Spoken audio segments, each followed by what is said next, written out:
Hello दोस्तों, नमस्कार। आज हम लोग बात करने वाले हैं भारत के 10 प्रमुख ऐसे नौकरियां जो सबसे ज़्यादा सैलरी देती है और साथ ही साथ बहुत सारी ऐसे सुविधाएं देती है जिससे मदद से हम उच्च स्तरीय ज़िंदगी जीवन व्यतीत कर सकते हैं। और एक तरह से कहे तो हमारी लाइफ जो है वो रॉयल हो जाती है, जिसके अंतर्गत बहुत सारी सुविधाएँ मिलती है। हमें वाहन की सुविधाएं मिलती है, घर की सुविधाएं मिलती है, भत्ते की सुविधाएं मिलती है, बहुत सारी ऐसी सुविधाएं मिलती है जिसमें हमारा जीवन जो है वो काफ़ी उच्च स्तरीय हो जाता है। तो चलिए हम लोग एक एक करके आगे बढ़ते हैं, एक एक करके देखते हैं कि कौन सी ऐसी सरकारी नौकरियां हैं, कौन से ऐसे गवर्नमेंट हाई पेइंग जॉब्स है जिसमें इतनी सारी सुविधाएं मिलती है। तो हम लोग एक एक करके देखते हैं, एक एक करके हम लोग आगे बढ़ते हैं। तो सबसे पहले आता है हम लोग का आईएएस एंड आईपीएस। आईएएस और आईपीएस ये ऐसी नौकरियां होती है, भारत सरकार की ऐसी नौकरी है जो सबसे उच्चतम स्तर की नौकरी मानी जाती है। आईएएस मतलब होता है इंडियन एडमिनिस्ट्रेटिव सर्विस और आईपीएस मतलब होता है इंडियन पुलिस सर्विस।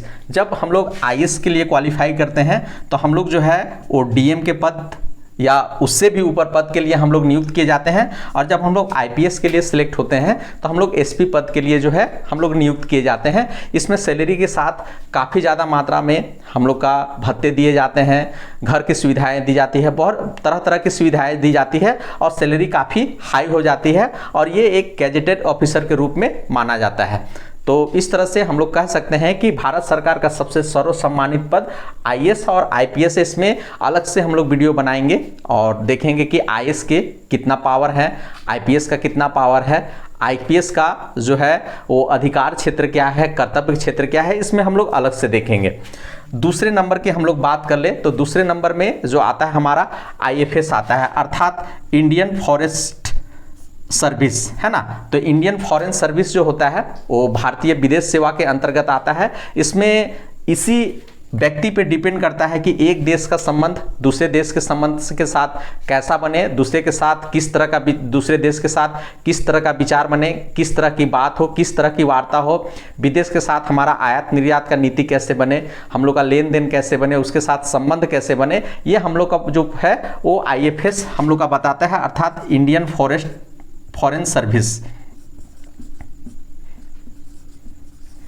सर्विस हम लोग कह सकते हैं। अब हम लोग तीसरे नंबर की बात करें तो इसमें भी आईएफएस ही आते हैं। इसमें इंडियन फॉरेस्ट सर्विस, ये ऐसे लोग इसमें आते हैं अक्सर जो यूपीएससी से तो चयनित होते हैं, लेकिन जिनको प्रकृति से लगाव होता है, जिनको जंगलों से लगाव होता है, जंगल प्राणियों से लगाव होता है ना, भौगोलिक क्षेत्र से लगाव होता है, उसके अंतर्गत ये आईएफएस बनते हैं, अर्थात भारतीय वन सेवा में जाते हैं। इन्हें भी काफ़ी ज़्यादा सैलरी मिलता है, काफ़ी ज़्यादा अधिकार मिलते हैं और तरह तरह की सुविधाएँ मिलती है जिनके ये मदद से ये लोग भी उच्च स्तरीय जीवन को गुजर बसर करते हैं, व्यतीत करते हैं।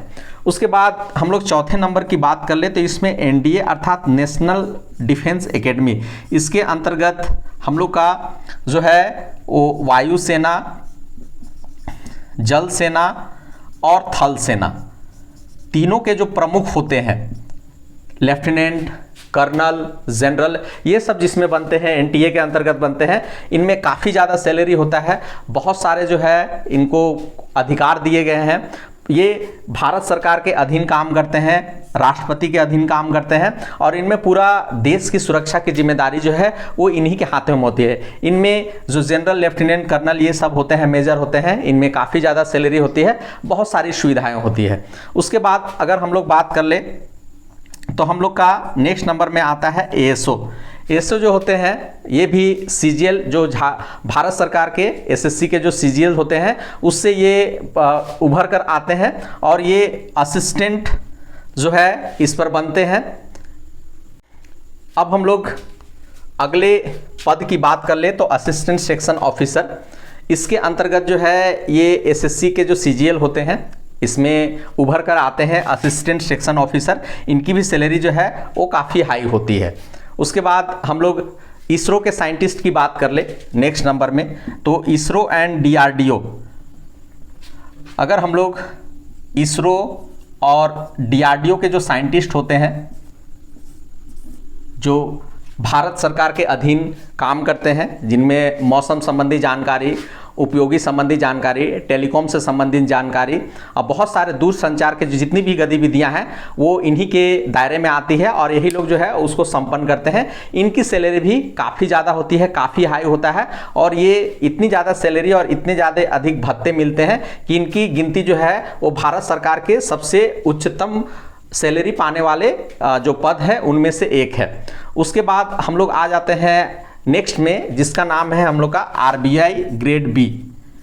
आरबीआई ग्रेड बी के अंतर्गत ये जो बैंकिंग क्षेत्र के अंतर्गत होता है, इनमें भी काफ़ी ज़्यादा हाई सैलरी होता है। इनका अलग से एक एग्ज़ाम होता है और जो पास आउट करते हैं वो भारत सरकार के अधीन बैंक के जितने भी क्षेत्र हैं, एसबीआई हो गए, सेबी हो गया और भी तरह तरह के जो क्षेत्र हैं, इनमें ये बड़े अधिकारी बन के इसमें काम करते हैं।